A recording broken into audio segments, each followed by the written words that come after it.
जो रुद्र के डायरेक्ट बच्चे हैं वो भी नहीं ले पाते। कारण क्या हुआ? अरे कुछ कारण हुआ कि नहीं है? अरे पूरा निराकरण नहीं बन पाता। कब? कौन सी स्थिति में?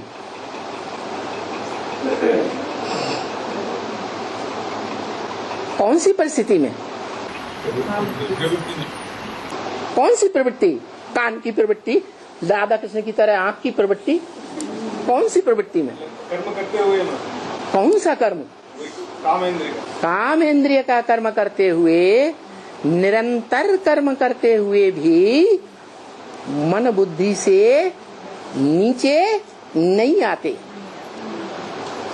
शिव की याद में रहते हैं। तो नंबरवार हैं क्या? अव्वल नंबर कोई भी नहीं बनता, एक बनता है, उसको अमोघ वीर्य कहा जाता है। उसी की यादगार मंदिर में रखी हुई है। शिवलिंग जिसका सात्विक यादगार सोमनाथ मंदिर में है, जहां लिंगाकार बड़ा रूप देह की यादगार लिंग रखा था और लिंग में हीरा रखा था। वो हीरा किस आत्मा की यादगार है? है के बाप का, मन बुद्धि का बाप का यादगार है, जो बाप के समान बनता है। हीरो पाटदारी शिव का यादगार। शिव बाप कहते हैं मैं न पुजारी बनता हूँ न पूज्य बनता हूँ। और सोमनाथ के मंदिर में जो जाते थे वो हीरा की भी पूजा करते थे और लिंग की भी पूजा करते थे, प्रवृत्ति की पूजा करते थे या एक की पूजा करते थे? तो बताओ कौन सी आत्मा की यादगार है वो हीरा? दूसरी बात, शिव कहते हैं मैं तो पत्थर बुद्धि बनता ही नहीं। ये हीरा हो या नवरत्नों में से कोई भी रत्न हो, सारे ही पत्थर बुद्धि। मैं पत्थर बुद्धि हूँ, मैं तो पत्थर बुद्धि बनता ही नहीं। तो मेरा यादगार है वो सोमनाथ के मंदिर में, या जहाँ कहीं भी शिव के मंदिर बने हुए हैं उसमें बिंदु लगाते हैं, वो बिंदु किसकी यादगार है? हैं? हाँ, जो साकार है, बनने वाली साकार आत्मा। मनुष्य सृष्टि में जो अव्वल नंबर ऐसा साकार शरीर धारण करती है जो शरीर कभी विनाश को प्राप्त नहीं होता। क्यों? क्योंकि वो सुप्रीम सोल बाप का मुकर्रर रथ बना है। तो लगातार का संग का रंग हुआ या नहीं हुआ है? क्या बोला? तुम बच्चे ऐसे ही समझो कि इसमें कौन है? शिव बाप है। ये मत समझो कि आया कि नहीं आया, अब आया अब नहीं आया, ऐसे नहीं समझो। तुम समझो ये मुकर्रर रथ है। तो मुकर्रर रथ को भाग्यशाली रथ कहा। क्यों कहा? क्योंकि सृष्टि रूपी रंगमंच पर सदा कायम एक ही आत्मा का रथ है जो इस सृष्टि पर सदा कायम है। एक सेकंड का भी अंतर नहीं पड़ता। मैं इस सृष्टि रूपी रंगमंच पर ज्ञान देने का सुप्रीम टीचर का काम करके जैसे ही जाता हूं, वो आत्मा संपन्न स्टेज में टिक जाती है, शिव स्वरूप में टिक जाती है, तब ही जाता हूं या बीच में ही छोड़ के चला जाता हूं है? हाँ। तो वो 40 वर्ष पूरे होते हैं और वो आत्मा शिव समान बन जाती। और वो ही आत्मा वाणियों में इंटरफियर करके बार बार बोलती है, क्या महामंत्र, मत मना भव, मेरे मन में समा जा, मेरे दिल में समा जा। और दूसरी आत्मा कोई कह नहीं सकती कि मेरे में समा जा। क्यों? क्योंकि सारी सृष्टि जड़ और जंगम उसी बीज रूप बाप से निकलती है। सारी रचना कहाँ से निकलती है? उसी एक बीज से सारी जड़ और जंगम चैतन्य और जड़ सृष्टि निकलती है और अंत में उसी में समा जाती है। उसे गीता में कहा अव्यक्त मूर्ति ना। कैसी मूर्ति? अव्यक्त मूर्ति है। व्यक्त माने जो आंखों से दिखाई दे, अव्यक्त माने जो आंखों से दिखाई ही न दे। तो वो लिंग देखने में तो आता है कि नहीं? देखने में आता है, हैं? बड़ा रूप देखने में आता है कि नहीं? फिर अव्यक्त कैसे? अव्यक्त ऐसे कि उसमें जो कार्य करने वाली इंद्रियां हैं वो देखने में नहीं आती। क्यों देखने में नहीं आती? क्योंकि वो शरीरधारी आत्मा इंद्रियों की स्मृति में है ही नहीं। वो मन बुद्धि रूपी आत्मा इंद्रियों से रस लेने की स्थिति में है ही नहीं। इसलिए उसका यादगार है, पूजा जाता है। लिंग बड़ा रूप रथ की यादगार भी पूजा जाता है और उसकी आत्मा भी ज्योति बिंदु जो हीरा कही गई है सोमनाथ मंदिर में, वो हीरा किसकी यादगार है?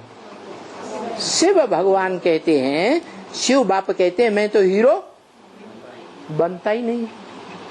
कौन बनता है? इस मनुष्य सृष्टि का जो बीज रूप आत्मा बाप है वो ही हीरो बनता है और वो ही जीरो की स्थिति में पहले पहले स्थित होता है। इसलिए उसी स्वरूप की याद में इस सारी दुनिया के सारे प्राणी मात्र क्या याद में टिकते हैं अंत समय में और उसी में समा जाते हैं। मत मना भव, मेरे मन में समा जा। समा गए, प्राणियों का काम पूरा हुआ। फिर इस सृष्टि पर क्या रह जाता है? प्राणी मात्र अपना जड़ शरीर छोड़ करके उस शरीर में समा गए, उस शरीरधारी की याद में समा गए जो इस सृष्टि रूपी रंगमंच पर सदा कायम रहता है। इसलिए झाड़ के चित्र में ऊपर बैठा एक नग्न रूप दिखाया। नग्न किस लिए? कि शरीर रूपी कपड़ा याद ही नहीं। आत्म की स्थिति पक्की है, शिव समान स्टेज पक्की है, वो ही याद है। बाकी ऐसा नहीं कि शरीर नहीं है, शरीर है लेकिन याद में टिका हुआ नहीं है, शरीर की याद में। तो ऐसी संपन्न स्टेज में याद में टिकने वाले को सारी मनुष्य सृष्टि के सारे प्राणी उस याद में अंत समय में शरीर छोड़ते हैं और शरीर छोड़ने के बाद उसी में समा जाते हैं। वसुधैव कुटुंबकम कहा जाता है। तो जो भी वसुधा का एक कुटुंब एक परिवार है उसका जन्मदाता कौन है? अरे एक बाप ही होगा ना। एक बाप से ही सारा कुटुंब निकला और एक में ही समा जाता है। वो ही अविनाशी है, उसी को बोला गया ऊंचे ते ऊंचा भगवंत। ऊंचे ते और ऊंचा और नीचे ते नीचा कहाँ की बात है?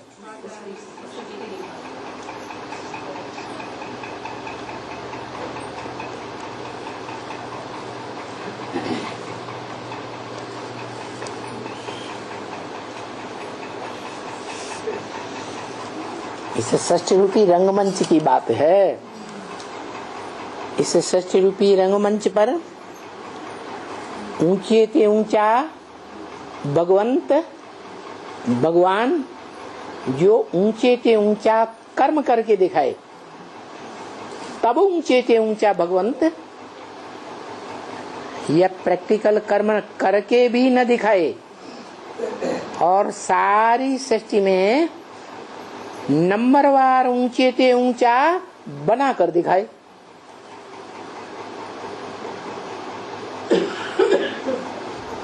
वो भी योग बल से।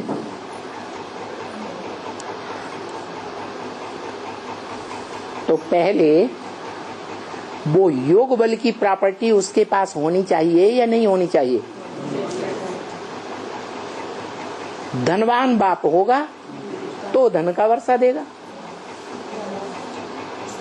बड़ी प्रॉपर्टी वाला होगा तो बड़ी प्रॉपर्टी का वर्षा देगा, छोटी प्रॉपर्टी का हकदार होगा तो बच्चों को छोटी प्रॉपर्टी देगा, जमींदार बाप होगा तो जमीन जायदाद का वर्षा देगा। जिस बाप ने कभी जमीन जायदाद धन संपत्ति भोगी ही नहीं, स्वयं भोगी नहीं, वो दूसरे को भोगने का वर्षा दे सकता है? नहीं दे सकता। तो शिव बाप ने इस पॉइंट का क्लैरिफिकेशन मन मना भव महामंत्र ब्रह्मा के मुख से नहीं दिया, दादा लेखराज के मुख से। इसलिए बोला अभी गीता ज्ञान कहेंगे, गीता ज्ञानामृत नहीं कहेंगे, क्योंकि अमृत पी करके देवता बनते हैं। अमर क्या? अमर कैसे बनते हैं? अमृत पी कर देवता बनते हैं। सिर्फ ब्रह्मा के मुख से सुनने और सुनाने से कोई देवता नहीं बन सकता। ब्राह्मण वो सब अधूरे ब्राह्मण हैं, अधूरी कुरियों वाले ब्राह्मण हैं, 9 कुरियों के ब्राह्मण माने जाते हैं। ऐसे न समझा जाए कि वो सब सूर्यवंशी ब्राह्मण है। नहीं, ब्रह्मा की गोद में सारी सृष्टि बच्चा बनती है, सारी सृष्टि ब्रह्मा की औलाद। लेकिन सूर्यवंशी ब्राह्मण मुट्ठी भर हैं, जो सृष्टि के आदि से लेकर के सृष्टि के अंत तक इस सृष्टि रूपी रंगमंच पर नंबरवार कंट्रोलिंग का पार्ट बजाते हैं।